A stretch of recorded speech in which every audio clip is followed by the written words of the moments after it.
Hi guys, today we're going to be working inside because it is freezing cold outside. We had a dusting of snow a couple days ago and now we're under a winter storm warning. For tonight into tomorrow we could see anywhere from 5 to 8 inches of snow, and while that is going to make everything outside look beautiful like a little winter wonderland, this is usually the time that we transition from outside into inside, and that means houseplants. Before we go upstairs, let me show you real quick what it looks like outside right now. We've got a light little dusting of snow on the grass, but I'm guessing by tomorrow morning, this whole area is going to look totally blanketed in snow. So yesterday, Mo and I were out running a few errands and we stopped off at Home Depot to grab a couple things, and we ended up with a few houseplants. And I thought this is probably the perfect time of year to share with you guys my process for selecting plants to purchase, my quarantine process for bringing them inside, potting them up, watering, and all that stuff before introducing them to the rest of the houseplants. So let's make our way upstairs to the grow room and get to work. Okay, here we are in the grow room. It's nice and bright in here. We've got our grow lights here, and I want to show you what it looks like from my vantage point. I've got a window that faces the backyard, and in front of me I've got cameras, sound panels to help with the echo, lights, and we have this beautiful plant here that we're going to be working on today. Alright guys, let's get started. So let's pretend we're at the store. We're shopping for plants, whether it's at a garden center, big box store, grocery store. I'm going to give this plant the same look over and look for the same things regardless of where I'm getting it from. So first things first, I like to give the plant a good once over. Just kind of look at the entire plant. Do I see anything that kind of signals a red flag or pops out at me? Yes, there's a yellowing leaf down here and a yellowing stem here. There's a couple of little brown spots on a couple of the leaves, but nothing that I'm too concerned about because these can be signs of just a little bit of plant stress from overwatering, underwatering, improper lighting. So these things don't concern me. What I'm mainly looking for is pests and diseases. So looking over these leaves, I don't see anything that sticks out to me right now. I don't see any pests or anything. I make sure that I look underneath the leaves and all the way down the stems into the little nooks and crannies. Do I see anything? Any mites or aphids or anything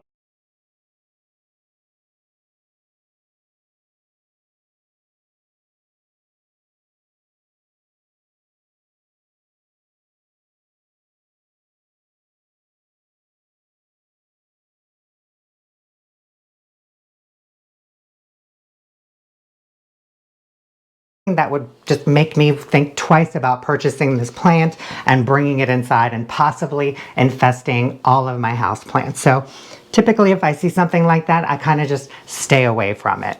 So once I'm pretty sure that this plant is pretty clean, I like to look at the roots and the soil. So I like to take it out of its container, and I do this at the store. I don't care. So I take it out, I look in the container. Does it look okay? Does it smell okay? I smell the soil. It doesn't smell like there's root rot. There's no nasty, funky smell to it. So I know we're good there. The roots look really good to me, actually. They're like white and tan. They're not root bound. They've got enough room to move around in. The soil is pretty wet. So overall, this plant looks good to me. I don't see any bugs or anything in the soil. So this is probably something that I would feel comfortable bringing home. So this is exactly what I did. I purchased this plant a couple weeks ago. I've had it in quarantine for 2 weeks. And now we're ready to pot it up. But before we do, I want to walk you through exactly what I do as far as bringing it from the store inside to your home and what my quarantine process is, because I've been doing this for a while and it's been working pretty well for me. So I want to share it with you guys because, you know, it just gives me a little bit of anxiety whenever I bring a plant home, even when it goes through quarantine. If I just missed something, I'm like, oh. So the quarantine process that I do kind of just helps that anxiety kind of go away. So when I pot it up and move it in with the other house plants, I'm not that worried that I'm gonna be causing some huge problem down the road. So my quarantine process looks like this. So once we get home, I take all the plants we purchased straight to the laundry room, line them up on top of the washer and dryer, and just give them one last look over just to make sure I didn't miss anything. Then I'll grab insecticidal soap or insecticidal super soap, whichever I have on hand, and I spray every single plant down, head to toe, top to bottom. I drench the thing, the tops of the leaves, the stems, especially the underside of the leaves. I even go so far as to spray the nursery containers just to make sure nothing is not hiding underneath the rim or anywhere. And on larger plants, like the plants that are really tall, I like to take a couple pieces of wet paper towel, put them around the top of the pot, and then holding on to the pot and the paper towels, I take the whole thing and turn it upside down and spray the entire underside with the insecticidal soap as well. And I'm not kidding you when I say I drench it. It is dripping off these leaves. Once all the plants are completely saturated, I leave them be for a couple hours, let them dry off. Then I'll come in and water them all thoroughly, and I'll use Natural, which is Natural is Bacillus thuringiensis, subspecies israelensis. That is the strain of BT that goes after the fungus gnat larva and the eggs.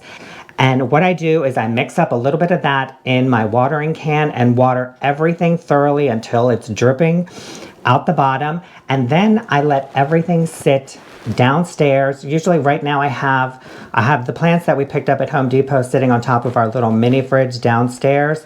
They get some bright indirect light and they will sit there for a week or two until I'm sure that there's no pests or diseases on them.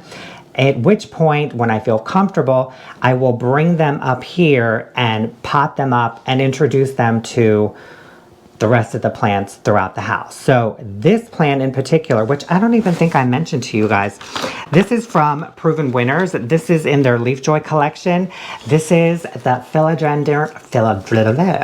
the Philodendron White Wizard. And you guys, if you don't know, I have a thing for variegated and like spotty, unique looking house plants. And look at these leaves. I mean, aren't they gorgeous? Dark green, light green. There's some white around the edges, white throughout. It's just a beautiful, beautiful plant. And this is ready to be potted up. It was in quarantine for 2 weeks, and we're gonna pot it up now. Okay, so let's get this ready to go. First, what I wanna do is I wanna take this out of its nursery can and just let it breathe for a minute. I save these, by the way. These are great. I have hundreds of them. So before I repot this, I want to get some of this soil off of here because this soil is not like your typical potting soil. This is a very spongy, mossy type of a mixture of soil that is ideal for greenhouses because greenhouses have the ideal conditions for plants: temperature, light, humidity. So they can get away with using a soil mixture that holds on to so much more moisture than regular potting soil because the plant will use it up. Whereas once we bring our house plants home, the light is different. And especially this time of year, the humidity is next to nothing unless you have humidifiers going like I do, and it's still a little dry. So they're not going to need a soil that holds this much moisture. So what I like to do is come in with chopsticks, fingers, whatever, and just tease the roots a little bit and try and get some of this soil off of here. I'll even massage the root ball a little bit and just get some of this stuff off because it is so moisture retaining. It's just practically dripping. And this was watered a few days ago. So you don't want your houseplant sitting in this type of soil because it's just going to be too moist and eventually it's going to be to the detriment of the root ball, because we don't want these roots sitting in too much moisture, because then we're going to have to deal with root rot. All right, so the root system is beautiful, but I do need to get rid of some of this soil. I'm not going to get rid of all of it, but I am going to get rid of a majority of it. And if a little bit of the roots break off, it's fine. I'm not being too hard on this. I'm not being very aggressive. I just am massaging it enough to where some of the soil comes off.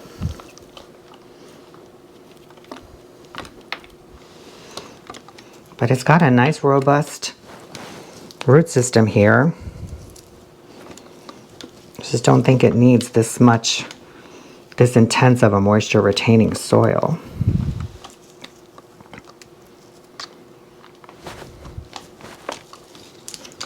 All right, that's good enough. Okay.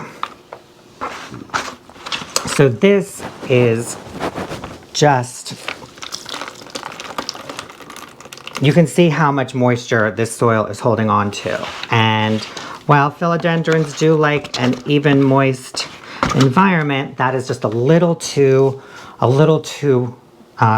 wet for them. All right, let me go get my hands cleaned up real quick.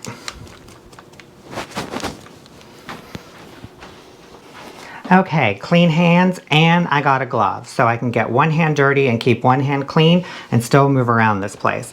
So we've got most of the greenhouse soil removed from the root ball and pushed to the side.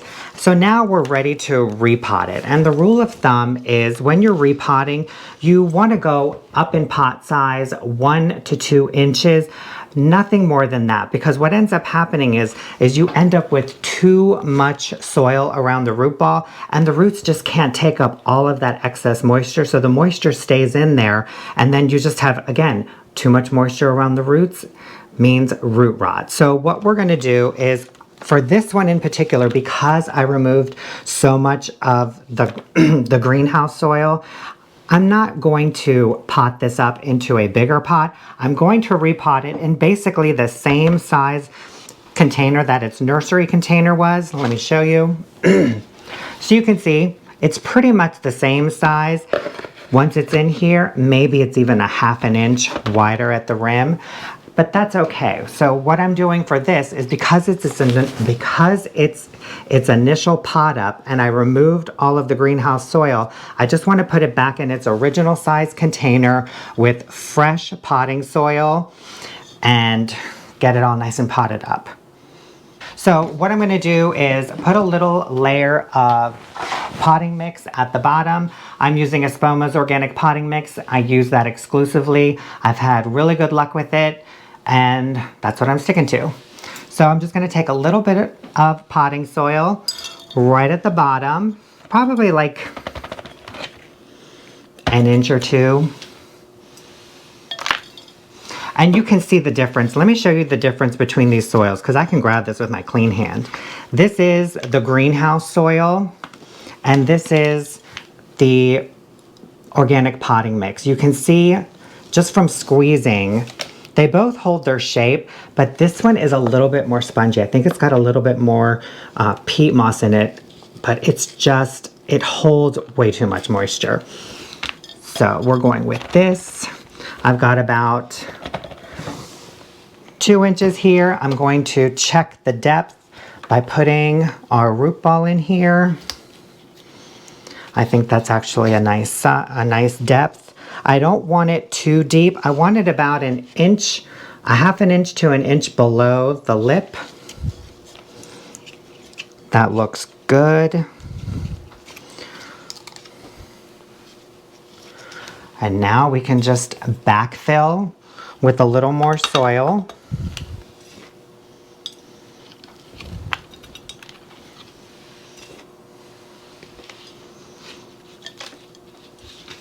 I'm testing out a new spoon too. It's huge.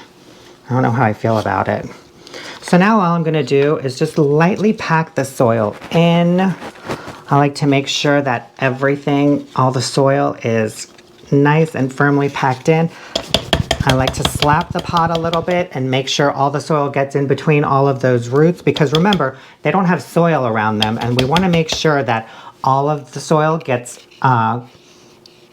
nice and firmly tamped into the roots. We don't want the roots to not have soil around them and have air pockets in them, because then they won't be able to get any moisture and nutrients. So now I'm just going to tamp it in a little bit more.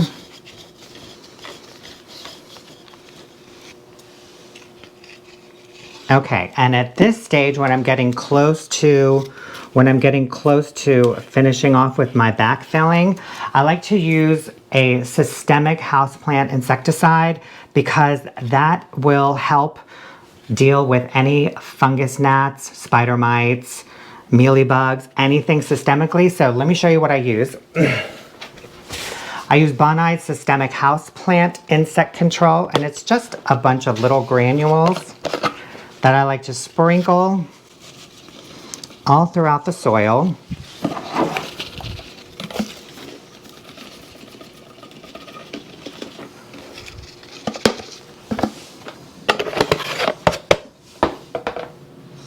Scratch it in about an inch or two. And what this does is when you water it in, this gets soaked up by the roots and into the tissue of the plant. So if you do end up with like aphids or spider mites, once they start nibbling on the leaves or the plant, they'll ingest, what is the active ingredient in this? Imidacloprid. I hope I pronounced that right. I can barely see it. But once they ingest it, they die. So that is just another layer of pest control that I like to do. It gives me peace of mind, because I just finished dealing with a little bit of a mealybug infestation, which I'll show you on the grow lights. I took every single plant out of here, had them downstairs in quarantine, cleaned and sanitized everything, the grow lights, the stands, the trays, repotted every single plant and sterilized all the previous containers. It was just a pain in the butt. So I try to avoid those kind of infestations as best I can. And that systemic houseplant control helps. And I also like to mix in some natural into the soil as well as into my watering can. Okay, so I've got this all nice and tamped in here.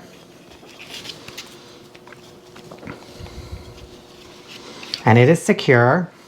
You can see I even put a garden stake in here earlier while it was in quarantine, because it was growing too fast and I didn't want it to get all just trailing. I kind of want to eventually get this onto a moss pole, but I feel like right now the stake is good because it's such a tiny pot and I don't want to just shove this big huge moss pole in here.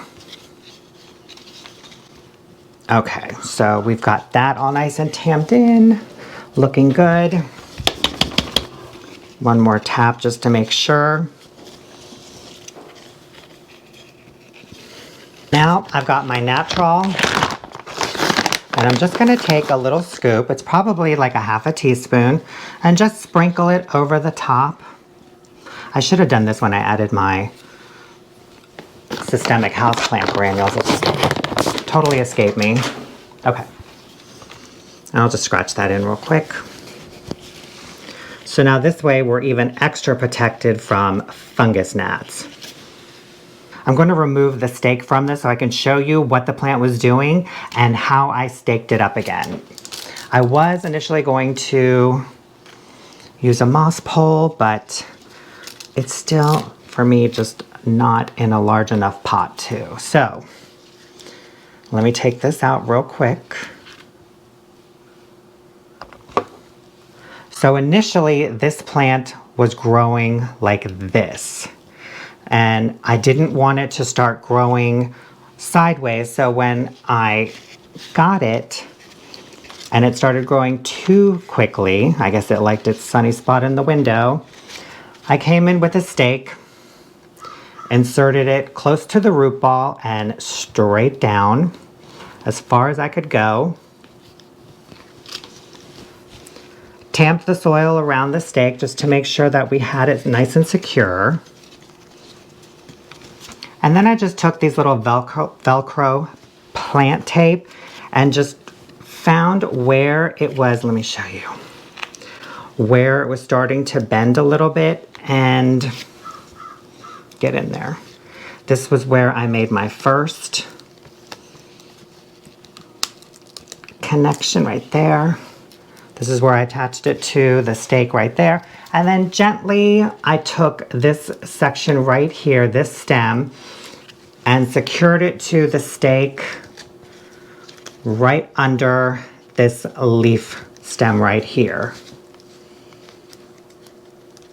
And I'm not putting too much stress on it. I just want to train it so it starts to grow straight. And it's a little wonky, but I think that gives it a little character.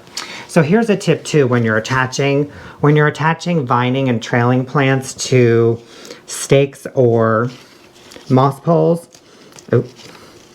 Yeah, see, that was an old stem. I'm not too concerned about it. So we've got the main trunk right here, and then off of each trunk, or off of the trunk, you've got your leaf stems right here. So this is the trunk, and this is the stem, the leaf stem, also known as a petiole. And you don't want to attach these to your stake or your moss pole because these tend to move wherever the light is. They will start to rotate towards the light, and you don't want to restrict their movement. You want to fasten the stem to the stake and leave the petioles or the leaves to move around as needed. So just make sure when you're staking them, you're staking a piece of the trunk and not a leaf stem. And that's it. You can take a look at it from here. Yeah. I'm just gonna fasten this. I'm gonna fasten this stake a little bit more. And then once we water it in, it'll be fine. There we go.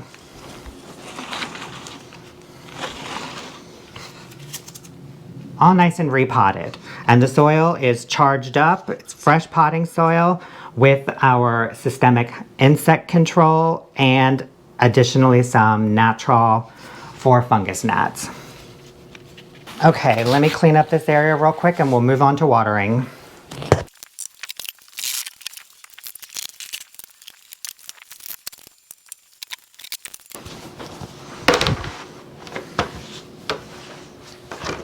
Okay, all nice and clean. Now let's water. And I'm just using this bowl and rack as an example, just for visual purposes. So I've got my watering can here. I've got some more natural, which I'm gonna mix in, like a half a teaspoon into a quart.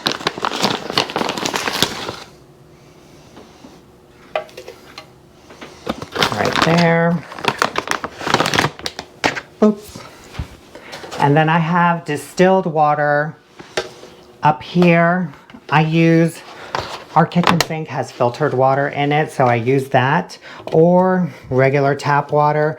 And then once a month, I like to use distilled water and just kind of flush everything out, kind of flush any mineral deposits and excess fertilizer, just flush everything out, give it a nice cleaning. Okay, so now we can water.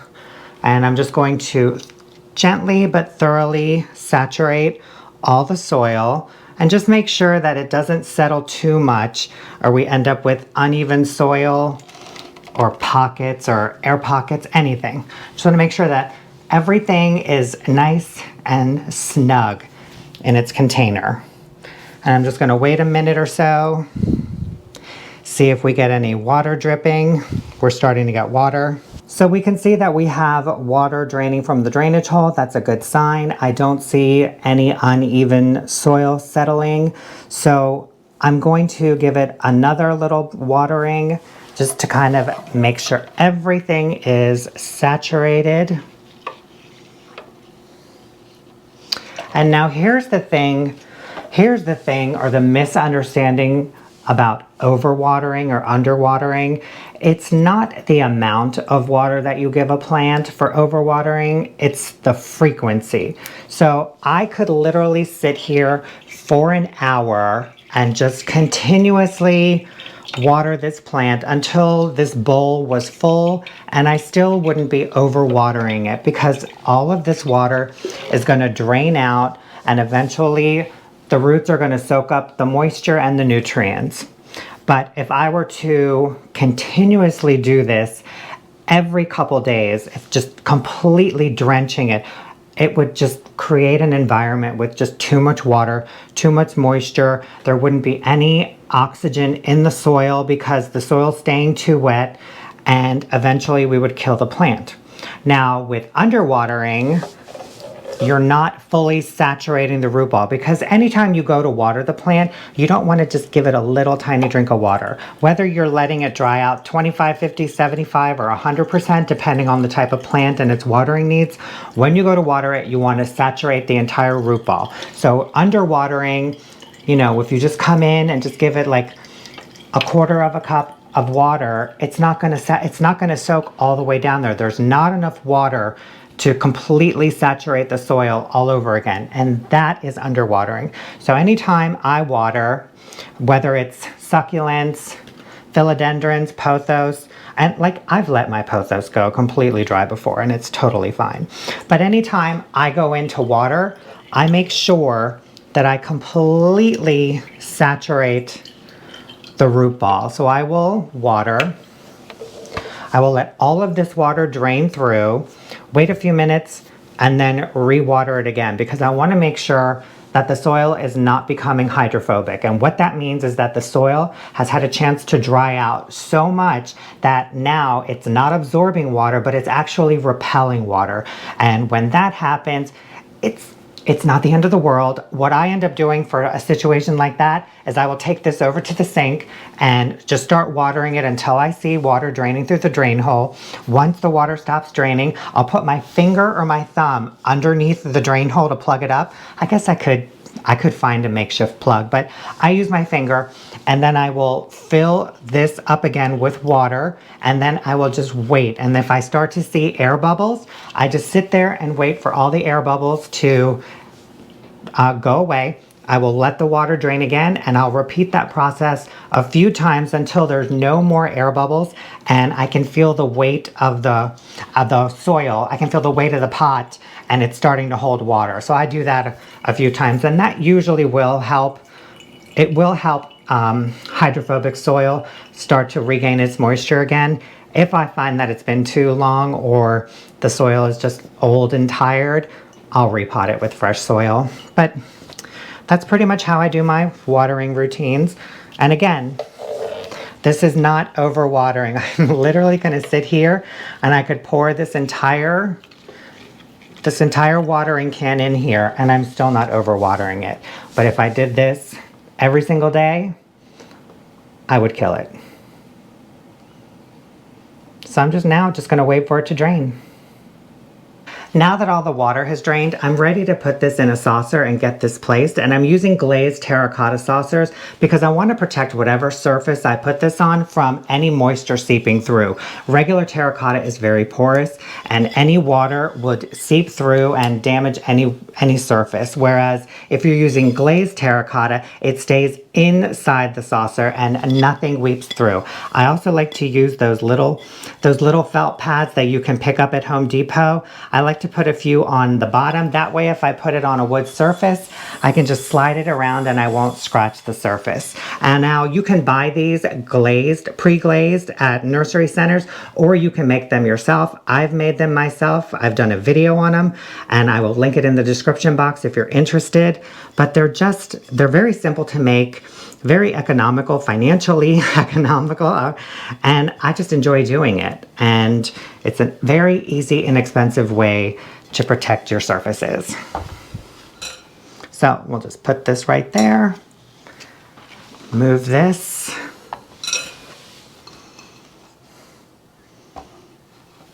And there you have it. And this is what it looks like when we're all done. Gosh, it looks so much better in this pot than in a container. And this is now ready to be introduced to all the other houseplants. This has gone from purchase to quarantine treatment, repotting with the soil protected with the systemic granules and the natural. It's all watered in, it's in fresh soil, and now it's ready to join the rest of the gang. Now I'll take you for a quick mini tour of some of our houseplants and I'll show you my quarantine area. Let's start over here in the dining room. This is the area that I was using as a landing pad for all the sterilized pots and plants after I found those mealybugs on one plant. So this is the last plant that I have left to move. And this is a Proven Winners Enjoy variegated pothos. And look at this, you guys. I mean, just some of the most beautiful color and variegation on this. This is I just have a thing for variegated plants, and this is just striking. Now I do have this in an east-facing window, and you can see it's very bright over here. Thing you want to keep in mind with variegated plants is all of the cream and the white, none of that section of the leaf photosynthesizes, only the green part. So when you have leaves like this that have a lot of white on them, the whole plant in general has to work a lot harder to photosynthesize and get energy and nutrients to the entire plant. And I do have this on a moss pole. This is actually a cocoa coir pole. I couldn't get a hold of any moss poles, and I didn't have the stuff to make one. So I just got this at a big box store, and for temporary purposes, this will work just fine. But you can see I kind of just used some of that plant tape and just took one of the trunks and one of the stems and just tied them up, and they are just going to town. So pretty. Let's make our way towards the family room. Hi, Shoo Shoo. You want to say hi? Hello, Wiggles. Oh, who's my good pup? Yeah, are you keeping an eye on the house?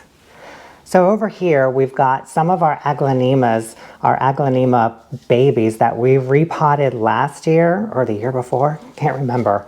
And they're just doing beautifully hanging out here. Nice yawn there. Look at this. This is an Off to Oz pothos. It's beautiful. It's just like this chartreusey green. Absolutely beautiful.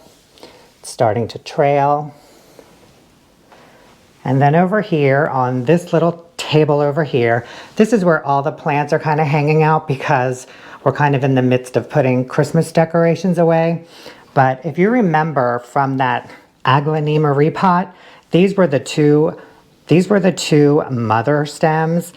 And this is what's grown from them after we repotted everything. Now, I have to say, this took forever. This has been sitting here for over a year, and it took about 9 months before anything popped through the ground, popped through the soil. Once it did though, it took off. Over right behind it, we've got our jade plant over here, which we cut all the way back, and now it's turning into a tree. Let me show you guys, look at that. The light's a little weird. Our aloe veras, Sansevieria over there. This is a ficus that I picked up. This is one of the ones that was in quarantine a few weeks ago that I repotted. Beautiful, love it. These are some more jade plants from our jade cuttings. The light is a little weird. Let's see if I can make it look a little better. We make our way down to the living room. This is the Christmas tree that's coming down today. And so all of our houseplants are sitting on this table here. We've got a Marble Queen pothos. This is another one of the aglaonema babies that is just in its own pot and just growing beautifully. We have a pothos here, which when I planted this, it didn't have a name. It just said pothos, but you can see it was a tiny little thing. And now it's just got trailing vines everywhere. And then we have this was a dragon tree, and it was in one of those little tiny nursery containers. And now look at it. Look how big it's gotten. Let me bring it up here. Look at that. Just beautiful.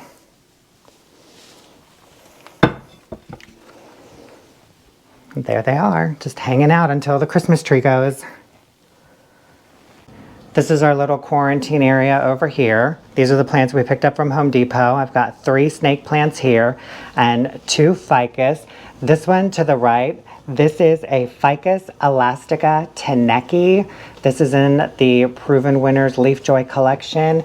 Along with this one, this is a Klingon over the edge, and this is just beautiful. I love the leaf color on this. And I like the overall structure. They're both ficus, but look how different they are. I really, really like this one. I like them all.